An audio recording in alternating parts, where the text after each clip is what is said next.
বাস স্ট্যান্ডে অপেক্ষায় যাত্রীরা, কিন্তু বাস কোথায়? 21শে জুলাই দুদিন আগে থেকেই বাস কার্যত নেই বর্ধমান বাস স্ট্যান্ডে। অধিকাংশই বেসরকারি বাস। কোথায় গেল বাসগুলি? সব জেনেও চুপ বাস কর্মীরা।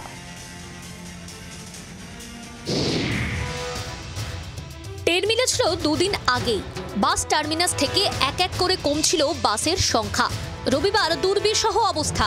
যাত্রীরা বাস ধরতে এসে দেখেন বাস স্ট্যান্ড যেন খা খা করছে। এই ছবিটা বর্ধমানের পূর্বাশা বাস টার্মিনাসের।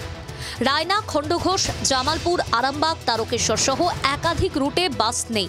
সেগুলি অধিকাংশই বেসরকারি বাস। কোথায় গেল বাসগুলি? আমি প্রায় 4:10-15 থেকে অপেক্ষা করছি। বাস আসছে না, আমাদের লাইনে বাসটা আসছেই না। প্লাস আরামবাগ লাইনে প্রচুর বাস থাকে, সেটাও দেখছি কম। বাস পাচ্ছে না, বাস পাচ্ছি না, হ্যারাসমেন্ট হচ্ছে প্রচুর। আজকে আমাদের রুগী আমাদের হসপিটালে পড়ে আছে, বর্ধমান হসপিটালে। হ্যাঁ, কালকে এসেছি, কালকেও কাটা সার্ভিস করে এসেছি। কালকে আরামবাগ থেকে আমার আসতে 400 টাকা খরচা হয়েছে। যেখানে আমার 100 টাকায় হয়ে যায় দুজনের ভাড়া, সেখানে আমার 400 টাকা হয়েছে। সোমবার ধর্মতলায় তৃণমূলের 21শে জুলাইয়ের সমাবেশ।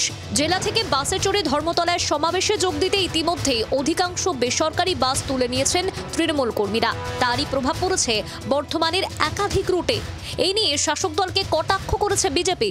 বিগত 2011 সাল থেকে দেখছি 21শে জুলাইয়ের শহীদ দিবসের নামে কিভাবে ডিম ভাতের একটা প্রোগ্রাম হয়, ডিজে বাজিয়ে নাচ চলে, আর বাংলার মানুষকে ব্যতিব্যস্ত করে তোলা হয়।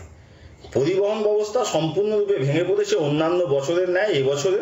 প্রত্যেক বছর বিরোধী রাজনৈতিক দলগুলো এ ধরনের মিথ্যা অভিযোগ করে।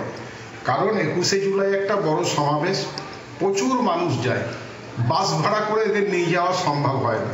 তো সুতরাং আমাদের বেশিরভাগ মানুষই ট্রেনে যায়, কেউ ছোট ছোট গাড়ি করে যায়। তো কোথাও কয়েকটা যদি বাস সেখানে তারা ভাড়া করে, কিন্তু সে বাসটা 4 দিন ধরে কখনো বন্ধ রাখা হয় না। তার কারণ তৃণমূল কংগ্রেস যেটাই করে পয়সা দিয়ে করে।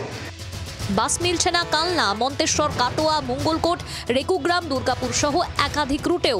জরুরি কাজে বেরিয়ে অসহায় হয়ে পড়ছেন সাধারণ মানুষ। নির্ধারিত ভাড়ার থেকে মাত্রা ছাড়া খরচ করে গন্তব্যে পৌঁছতে হচ্ছে তাদের। বর্ধমান থেকে ক্যামেরায় চন্দন ঘোষের সঙ্গে পার্থ চৌধুরীর রিপোর্ট, জি 24 ঘন্টা। বাংলার আওয়াজ, বাঙালির আবেগ, জি 24 ঘন্টা।